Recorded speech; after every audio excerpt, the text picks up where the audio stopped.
نصرت امام مہدی علیہ السلام کا عنوان سب سے جامع اور سب سے پہلا عنوان ہونا چاہیے کہ جس میں فقط و فقط اسلحہ نہیں ہے، جس میں فقط اور فقط جنگ نہیں ہے، بلکہ ادھر جنگ تبلیغی بھی ہے، ادھر جنگ ثقافتی بھی ہے، ادھر جنگ اقتصادی اور تعلیمی بھی ہے، اور ادھر جنگ رسمی بھی ہے جو میدان جنگ میں لڑی جائے۔ اس لیے رہبر معظم فرماتے ہیں انہی طلاب اسٹوڈنٹس جو یونیورسٹیز کے ہیں اور معاشرے کے اندر اہم شعبوں سے تعلق رکھنے والے افراد، ان کو خصوصی طور پہ مخاطب کرتے ہوئے، یعنی جوانان کو مخاطب کرتے ہوئے، کہ آپ جب دشمن کے خلاف لڑائی کرتے ہیں تو دشمن کی پلاننگ کو ایک اندازے سے جاننے کی پہلے کوشش کرتے ہیں۔ جاسوس تو بھیجتے ہیں، وسائل استعمال کر کے اس کی حرکات پہ نگاہ رکھتے ہیں۔ آپ کی تھوڑی سی غفلت دشمن کا آپ کے اوپر غلبے کا سبب بن سکتا ہے۔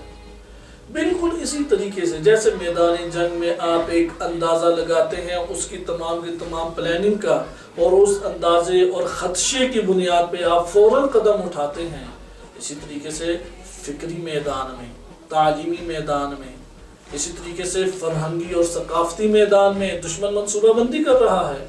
ہم اپنے گھروں میں اگر سوئے پڑے رہیں، ہم صرف اور صرف کھانے پینے سے تعلق قائم رکھیں تو دشمن تو نہیں غافل ہم سے، ہم دشمن سے غافل ہیں۔ جیسے امام علی علیہ السلام نہج البلاغہ میں فرماتے ہیں کہ اگر تم دشمن سے غافل ہو کے سوئے پڑے رہو گے، دشمن تو تم سے غافل نہیں بیٹھا ہوا، وہ تو تمہارے اوپر حملہ کر دے گا۔ لہذا انسان کو بیدار ہونا چاہیے۔ میں اور آپ اگر صرف کھانے پینے کے دائرے میں رہ گئے تو قرآن کی واضح سورہ حجر میں آیت نمبر 3 میں ارشاد باری تعالیٰ ہوتا ہے، دیگر جگہوں پہ ہے، تم کلو و تمتعو، کھاؤ پیو پھر مزے کرو، جلد ہی تمہیں پتہ لگ جائے گا اس کا نتیجہ کیا نکلتا ہے، کیونکہ جتنا کھائیں گے دنیا میں ختم ہو جائے گا، ضائع ہو جائے گا، جتنے ادھر ادھر عیاشی کریں گے، گھومے پھریں گے، یہ دنیا کا حصہ بن کے ختم ہو جائے گی۔ اور فائدہ کس کو ہوتا ہے؟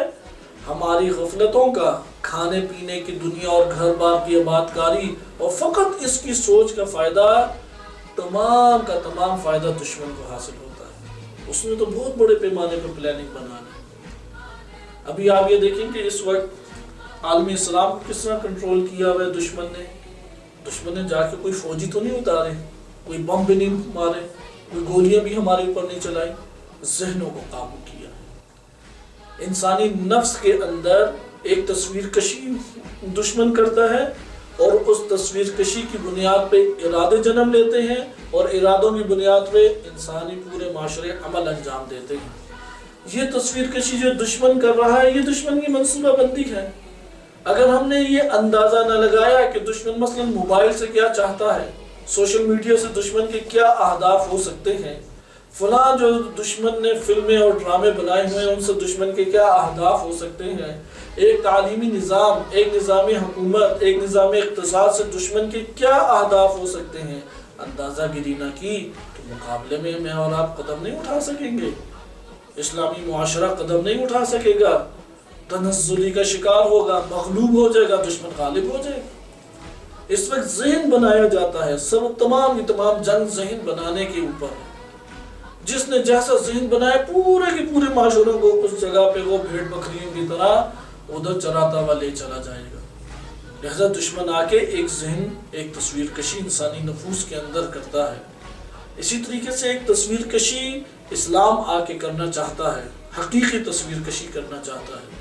مہدویت اسی کا نام ہے۔ آپ نے ملاحظہ کیا کہ نصرت کتنے جامع پیمانے پہ نصرت کی ضرورت ہے۔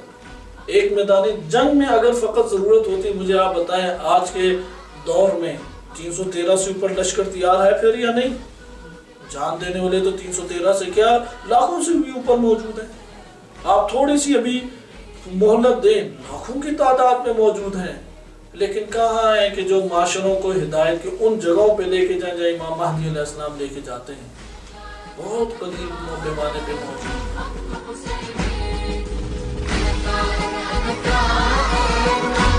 Hussein